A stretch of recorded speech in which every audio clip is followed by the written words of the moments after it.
again, everybody. David Jackson with the Boone Area Chamber of Commerce. Welcome into another Tuesday Restaurant Takeover. Today we are at Kindly Kitchen in the middle of downtown Boone, and we're starting outside because we want to give you an impression of where this is. Kindly is one of the great kind of hidden gems of our downtown area. If you know Kindly, you know exactly where you're coming to. If you're new to the area or looking for a new place, we just want to show you where to go. So again, we're on the backside of Farmers, right across the street from Black Cat.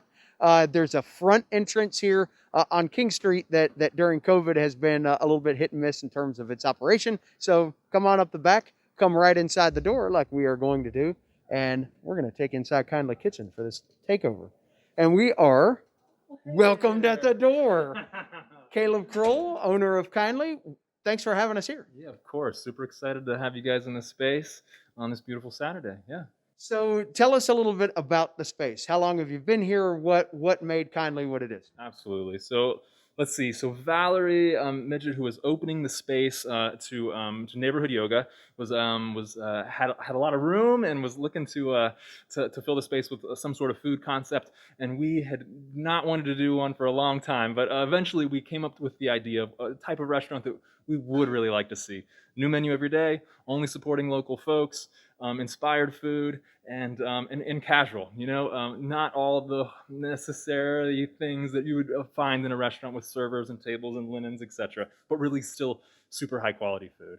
So in 2015, in December, we opened up the space and have been having a blast. You know, students love it. We keep it all plant-based. And like I said, yeah, new menu every day. So we get to go through the seasons, whatever is beautiful and what we want to use, we get to make delicious food out of. Excellent. So from the creative process, how much can you plan that out? I mean, you say a new menu every day. How much is that in your head 3, 4, 5 days earlier? Oh man, it's not me anymore, but our folks, once they get to the hang of it, it's kind of like cooking at home, man. How do you keep it exciting at your own house? But they kind of have the skills of a cook who can really execute some really great stuff. So, sometimes it's as simple as if the parsnips are delicious, then just cook them. Don't fuss over it. And sometimes you want to get creative and express yourself. So the idea of bringing just super high quality ingredients in means you got a safety net. You can not do as much as you want and still absolutely get away with it. Yep. Well, as we walk over and get ready to get into the food part of it, tell us a little bit about the sourcing. You mentioned this is local. How do you go through the process of getting the ingredients you want? So we've got about 70 small farms that we work with through my other business, New Appalachia Foods, that started off as a co-op about 10 years ago. So over the past 10 to 12 years, kind of been building up this foundation of a bunch of awesome farms. Some of them tiny, some of them have scaled with us and me in that business, and so it's a thing. It's quite a feat. There's 3 days a week that are spent going out and gathering product for our restaurant as well as others, and then deliveries being made, and so it all kind of functions together in a pretty symbiotic relationship that keeps things flowing and keeps growers, real busy even through hard times like earlier this spring. Yeah. Excellent. All right. So as people come in the door, they come up to the counter. We're going to go through the customer process here. So, and I'll introduce you to Miranda. She's the chef of the day. This is her menu. You would come up to the glass here, and she'll take over. Yeah. All right. Awesome. Miranda, thank you for letting us crash your space here today. So we're a customer. What is the customer experience like here? All right. So I'm going to build you a chef bowl. We start with the base, and then we kind of move this way on the board. What I like to do is half rice, half massaged kale. We got some beautiful dinosaur kale today, and we just massage that with a little bit of sunflower oil, a squeeze of a lime, and then some salt. We just massage that down just a little bit. And our menu today, we've got some thyme and garlic green beans, just roasted. We've got some sweet potato mash with cinnamon, allspice. We've got some rainbow chard with gala apples, a little bit of a salad there. And then masa cups with a spicy salsa with cherry bomb peppers, cherry tomatoes, and sweet pea tendrils. And then some fried chicken of the woods mushrooms in there as well. So Caleb mentioned that, you get to set the menu, right? You're one of the ones that gets into the experience. So what are your favorite things to put together? When we have shiitakes, my favorite thing to do is fried shiitake caps. And sometimes I'll top them with like a little bit of pesto, and that's probably one of my favorite things. I also really like potatoes, and doing them with smoked paprika, some garlic, some onion, and a bit of cumin. Those are probably some of my favorites. Do you have a favorite thing that you've just conceptualized? I don't want to say by mistake, but by just experimenting a little bit. Yes, one time I did, I think it's called a tarte tatin. It's like peaches on the bottom, and then I put buckwheat on top, and you flip it over after it's baked, and you have like a really pretty peach ring on top. Nice. That's probably Nice. one of my favorites. Well, this looks delicious at this point. So your dressings, I think, are the underrated hero of everything here because none of them are bad, and they all complement everything so incredibly well.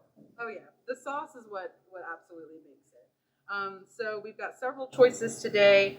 I like spicy things, so I'm going to put a spicy chili on there, this vibrant orange color, and then pair it probably with this apple miso mustard. So I'll just put that in the pockets here. That way you can get a little bit on the kale, and then I like to do the other half on the rice. Here we are. And next up is garnish. My favorite is the flax chips. The flavor that we have right now is dill garlic. So if I put a little bit of those on the side here, just kind of tuck them in. And because I don't like to just have one thing, I'm going to put some sesames on there too. Can you explain the masa cup a little bit too? How you create that? Because I know it's delicious, but it looks so awesome as well. So what we do is we have hominy and we nixtamalize it with some pickling lime and salt. Then we hand grind it here, and that kind of makes like the dough for tacos or tamales or anything. So I just kind of formed them over the bottom of some cups and then put them in the oven, and they just stay in these really nice crisp bowls. And it really makes a good flavor combination with the mushrooms and the salsa. Excellent. And if you are into Taco Tuesday, I mean, the tacos here are incredible. So if you're watching this on Tuesday and you want to make your way here, I'm sure there will be something fantastic created with some of that that you just heard about there too. So get a close-up look. That is phenomenal. Miranda, you are a culinary genius. Thank you so much for walking us through that. Caleb, I know that bowls are the signature thing here, but I know you've got smoothies and other things too. How have you diversified those offerings over the years and try to figure out what customers want on a daily basis? Absolutely.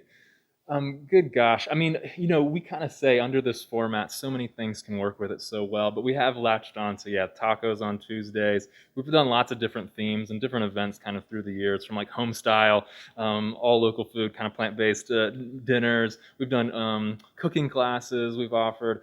We've done kind of buffets. We've catered weddings. There's been a lot of different ways we can kind of get creative with even just our concept, because even the weddings that we catered were really similar dishes, just kind of laid out a little prettier on platters, but still, like I said, all our folks are super good cooks. They got a great background in training, and they can execute just some awesome stuff. Just give them the right space and outlet and beautiful ingredients. Yeah.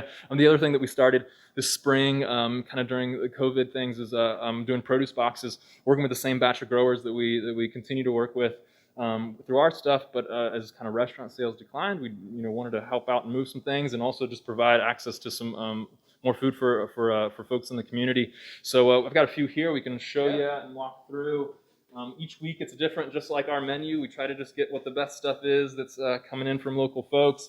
We're doing a fruit box and a produce box. Just in this week, we got some beautiful greens coming in, some Murasaki sweet potatoes that are white in the center, purple flesh, or white flesh and purple skin. The last of the eggplant, Asian pears.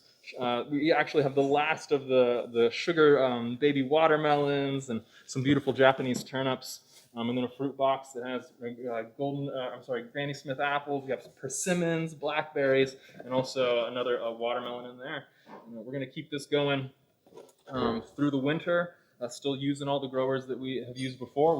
Over the past 5 years, we've got a supply line set up for year-round local food, and you can order these on our website. and we can do it even on a weekly subscription. We meet folks down curbside. They're at the back parking lot, and so it can be really distanced and easy on the consumer. Yeah. I know that was one of the silver linings of everything that started during COVID, was not only that you were able to find a new product for your business, but you were helping so many other people at the same time that as you mentioned, restaurant sales decline, you still have to get the food out. Do you feel like this has got staying power? I mean, is this now a permanent part of your business model? Yeah, I do. Everybody that's stayed with us, kind of, as farmers markets came on, we knew sales would drop some, and we were totally fine with that, as they should.